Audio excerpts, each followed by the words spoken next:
strong with this trailer. How's it going, guys? Leniman here, and we're going to break down the newest Rogue One trailer.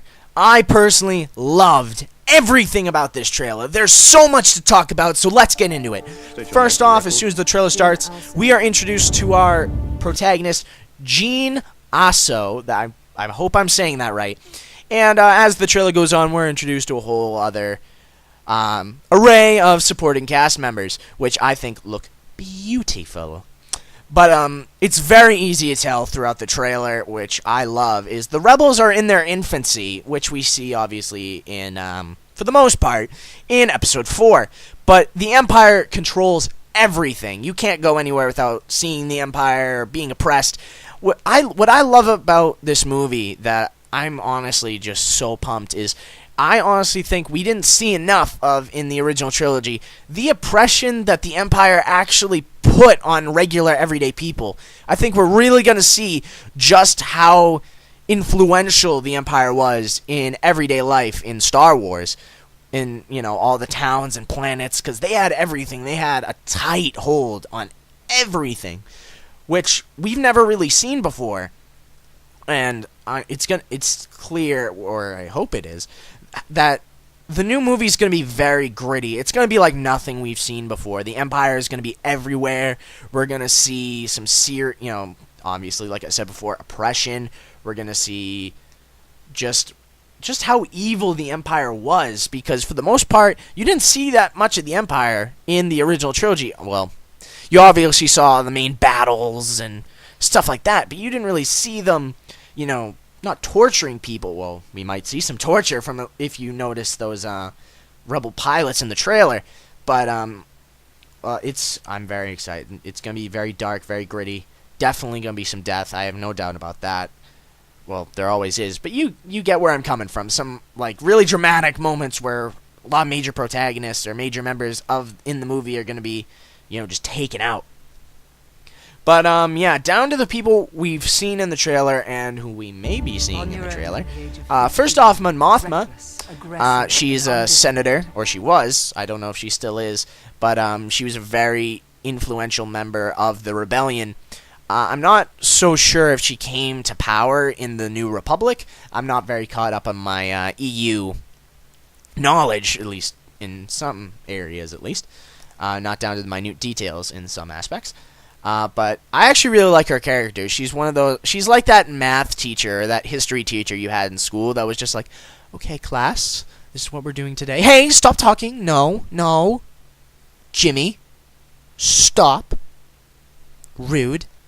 But, yeah, I am actually very interested to see her character, because, I'm pretty sure, you see her briefly, I'm pretty sure, in the prequels, or if I'm thinking correctly. But, yeah, she is in the expanded universe, definitely. But, she was in some deleted scenes, actually, in Episode 3. But that's beside the point. She's a very interesting character. I hope to see more of her and see her little uptight attitude. But, next, hopefully, we have what looks like Grand Admiral Tharn, which he didn't really, I don't think he came in until later. But for those of you that don't know, in the expanded universe, he is, he's a very, very intelligent Grand Admiral of the Empire, who Palpatine actually picked himself and had worked with in the past in the Clone Wars, off on the side. But he's a military genius. He was actually extremely important in Star Wars itself, because if it wasn't for what's called the Tharn trilogy, we may not have the Star Wars we have today, because that was a huge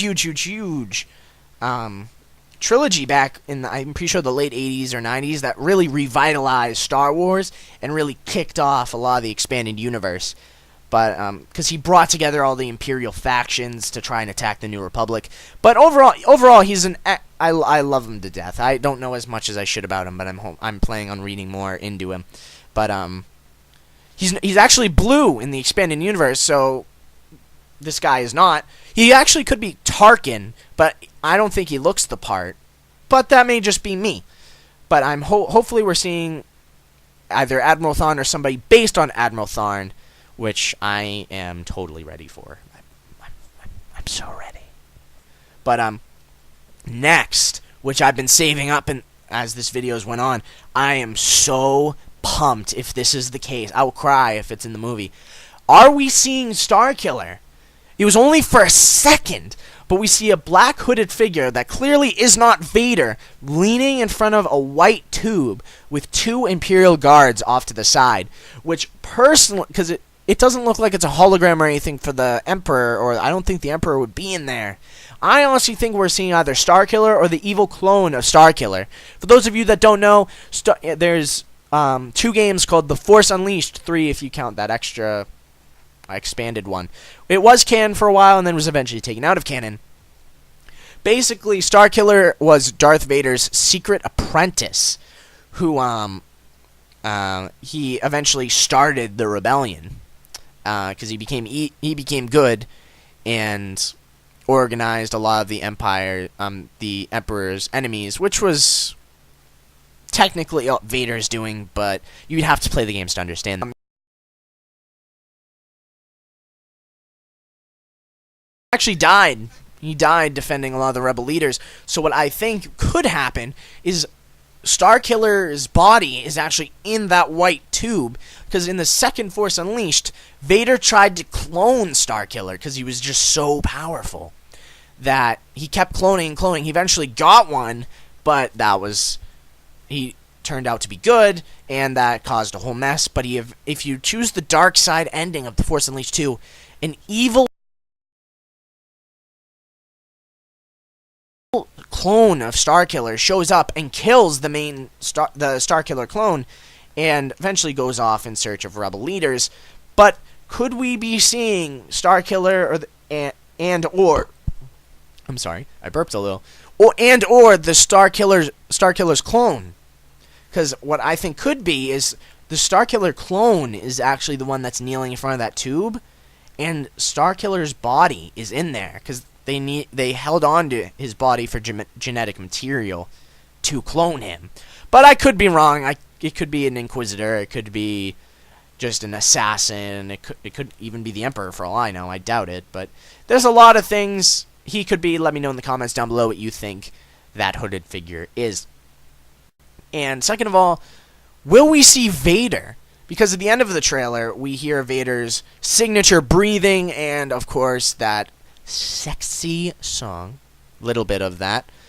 I honestly think we'll see him. A lot of people are like, I don't want Darth Vader in the new movie. You know, there's no reason. Yeah, we still don't really know all that much, like how crazy powerful he is. Aside from like animated movies or shows, the only time we've seen Vader in action is in the original trilogy, and of course, the original trilogy was very limited in the special effects department. Like, if you look back, it looks pretty, it's alright. I honestly love it, but I'm a super nerd for Star Wars. But, and of course, for the age, it was way ahead of its time, but now it's older, and you don't, one thing I'm loving about this new movie is we'll see all of our favorite old things, the Death Star, the old Star Destroyers, the old Stormtroopers, everything, but brand new special effects. We'll see what the Empire can really do in this movie, and I'm ready for that.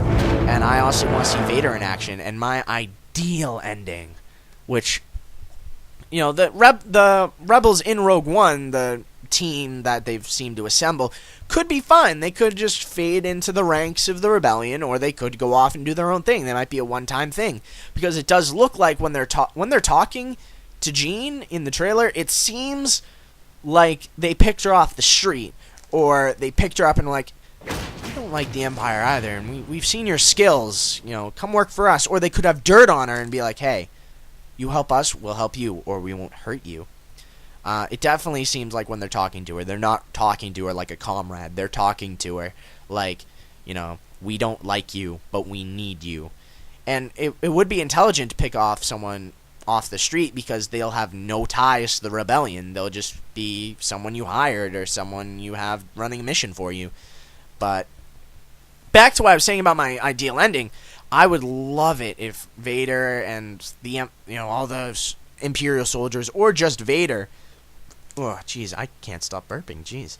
But if Vader comes in and just starts taking out the whole cast, just cutting them down. Because a huge dramatic moment where like, whoa, what? Killing them all one by one. They're all trying to hold him back while Jean sends out a signal to, and you're hearing me right, Leia's ship that we see in episode 4. And she just barely gets the transmission off with the plans right before Vader cuts her down. And then Vader sees, oh, the plans went to that ship. You know, whose ship is that? Oh, it's Leia Organa's or blah, blah, blah. Be like, we're going after it. And then it ends with them about to head out after the ship where episode 4 picks up. Which, I would love that.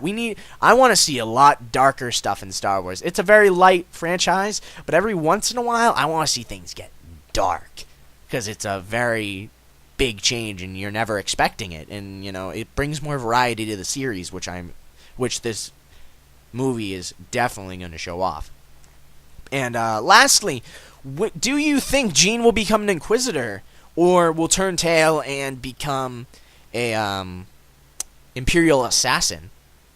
Which I don't think so, but it looks more like she's just undercover, and kind of how Luke and Han and all of them did in episode 4, which that's my guess. But it could be that she does turn tail, or she has a connection to the Force, which makes her so strong, or, you know, we see her kicking some stormtrooper ass in the trailer. Maybe that's how she's so strong. She has a connection to the Force, which I'm fine with either way. I don't have a problem with it. That's the whole basis of Star Wars, which some people are upset about, but whatever. But yeah, tell me in the comments below. Will she be an Inquisitor? Will she be an Imperial assassin? Will she be just undercover? What do you guys think? Let me know. And one thing that really needs to be addressed, I saved this for the end of the video because this it is so ridiculous. People need to grow up. A lot of you watching probably don't think this, but some people do, and it's dumb. A lot of people are like, "What?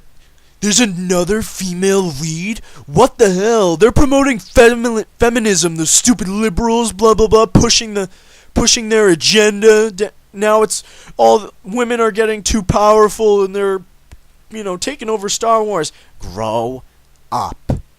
You're sounding like a kid. I know. We're moving on as a society, guys. If you can't deal with that, leave. Just go out in the woods.